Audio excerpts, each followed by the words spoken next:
اب میں آپ کو ایک حدیث سنانے چلا ہوں جس میں ایک عجیب نقشہ سامنے آتا ہے کہ یہ مہدی جب ظاہر ہوں گے تو کس طور سے ظاہر ہوں گے، ان کے ظہور کی کیفیت کیا ہوگی، کیف یظہر۔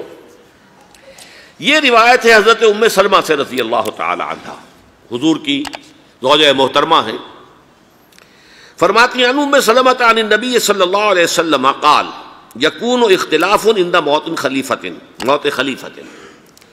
حضور نے فرمایا ایک خلیفہ کی موت پر اختلاف واقع ہو جائے گا، خانہ جنگی ہو جائے گی۔ فَيَخْرُجُ رَجُلٌ مِّنْ أَهْلِ الْمَدِينَةِ حَارِبًا إِلَىٰ مکہ، پھر مدینے کے لوگوں میں سے ایک شخص نکلے گا، بھاگے گا اور جا کر پناہ لے گا اور چھپ جائے گا مکے میں۔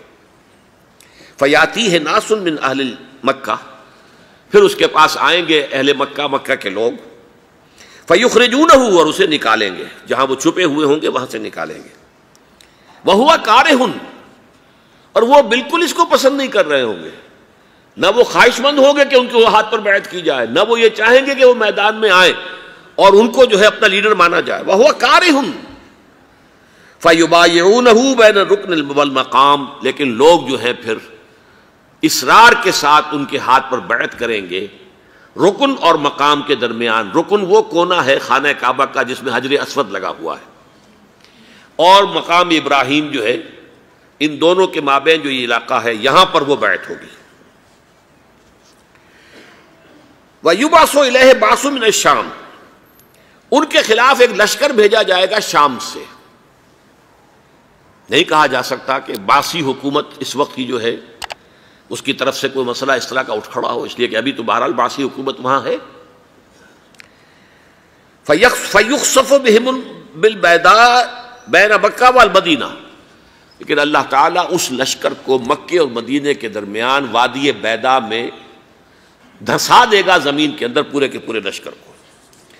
فَإِذَا رَأَى النَّاسُ ذَلِكَ، جب لوگ یہ دیکھیں گے کہ اتنی بڑی نشانی ظاہر ہو گئی، أَتَاهُ أَبْدَالُ الشَّامِ وَعَصَائِبٌ من العراق فَيُبَايِعُونَهُ، اب شام سے سارے کے سارے جو اولیاء اللہ ہیں وہ بھی آئیں گے، اور عراق سے جوق در جوق لوگ آئیں گے اور ان سے بیعت کریں گے۔ وَيَعْمَلُ فِي النَّاسِ بِسُنَّةِ نَبِيِّهِمْ، پھر وہ عمل کریں گے لوگوں کے مابین، حکومت کریں گے اپنے نبی کی سنت کے مطابق۔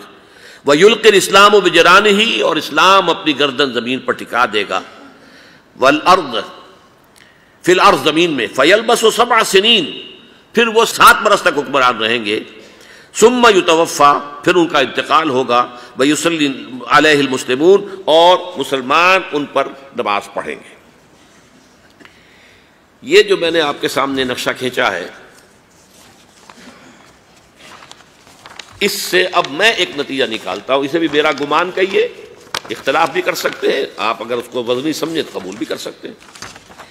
وہ یہ ہے کہ میرے نزدیک ان کے ظہور کا وقت قریب ہے، اور اس کی تھوڑی سی بعد میں مجھے معلوم ہوا کہ جین ڈکسن غالباً نام ہے امریکن اس کا، جس نے یہ پیشن کوئی خبر دی تھی کہ 1962 میں عالم عرب میں ایک بچہ پیدا ہوا ہے کہ جو وہاں کا نقشہ بدل کر رکھ دے گا۔ یہ جین ڈکسن کی غالباً پیشن گوئی ہے۔ بہرحال مجھے اس کی پیشن گوئی سے کوئی دلچسپی نہیں ہے، میں تو جو احوال دیکھ رہا ہوں، یعنی اسرائیل کا قائم ہو جانا، اور اس کے بعد اب یروشلم کا مسلمانوں کے ہاتھوں سے نکل جانا، اور اب گویا کہ وہ الملحمۃ العظمیٰ جو ہے تلی کھڑی ہے، کسی بھی وقت جو ہے یہ جو ہے وہ لاوا پھٹ سکتا ہے، آتش فشاں پھٹ سکتا ہے۔ تو یہ تمام حالات ایسے ہیں کہ جن کی وجہ سے میں سمجھتا ہوں کہ ایک تو جو قرآن مجید کے اشارات میں نے آپ کو بتائے، 14 صدیاں 14 دن میں چاند کا پورا ہونا، والقمر اذا اتسق، 14 دن میں 14ویں کا چاند۔ اسی طرح اب یہ 14 صدیوں کے بعد یہ صدی جو 15ویں صدی ہے، یہ در حقیقت ظہور امام مہدی کی صدی ہے۔